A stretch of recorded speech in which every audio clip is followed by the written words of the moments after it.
Have you ever heard, I'm pro-life, but I don't want to impose my beliefs on others? Or I'm personally opposed to abortion, but I just can't take away somebody else's choice to have one. The reality is, if we acknowledge that abortion takes the life of a human being, then we should be opposed to all abortions. Every innocent human being has a right to not be killed, and that's why we can't just be personally pro-life. Those who are personally pro-life, in an effort to be fair towards other people's views, are actually putting forth a view that's very unfair. Under this view, their own preborn children have human life and human rights, but other people's children may not. If a person is going to be personally pro-life and grant their own preborn children the right to life, then shouldn't they grant that right to every other preborn child? A person would never say that they only personally oppose child abuse. They'd never say, well, I would never abuse a child myself, but I can't take away a parent's right to abuse their own kids. It wouldn't make any sense. But if the preborn are human beings, then abortion is the ultimate form of child abuse. Or imagine if somebody said, I'm personally against slavery, but I wouldn't stop anybody else from owning slaves. Or, I'm personally against the Nazi Holocaust, but I can't stop somebody else from persecuting Jews. We'd think they were terribly confused or even cowardly.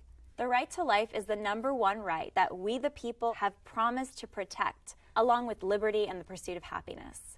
If our laws do not protect the right to life, then they're failing their most basic function.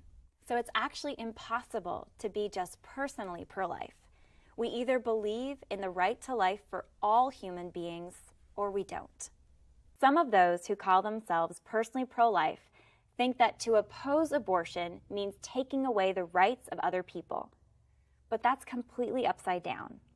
No one should think that they have the right to kill an innocent human being, especially if that human being is their own child. To oppose abortion is to protect children from having their most fundamental rights taken away. Since Roe v. Wade, over 60 million children have been killed by abortion. Let that sink in. 60 million human lives. And these lives continue to be killed every day. In our country, in our states, in our cities. For many of us, it's happening down the street from our homes. This is the greatest civil rights crisis of our time, and we can't just sit on the sidelines. This is why I've dedicated my life to ending abortion and building a culture of life. All of us need to do everything that we can to protect innocent life, from educating one another on the reality of life in the womb, to exposing the horror of the abortion industry, to giving charitably to support new mothers and fathers, to ministering outside of abortion mills, to opening our homes to children that need foster care or adoption. And vote. Vote with your ballots. Vote with your dollars. Make the pro-life position heard with posts on social media. Together, we can create a community where abortion is rejected and every human life is loved and cherished.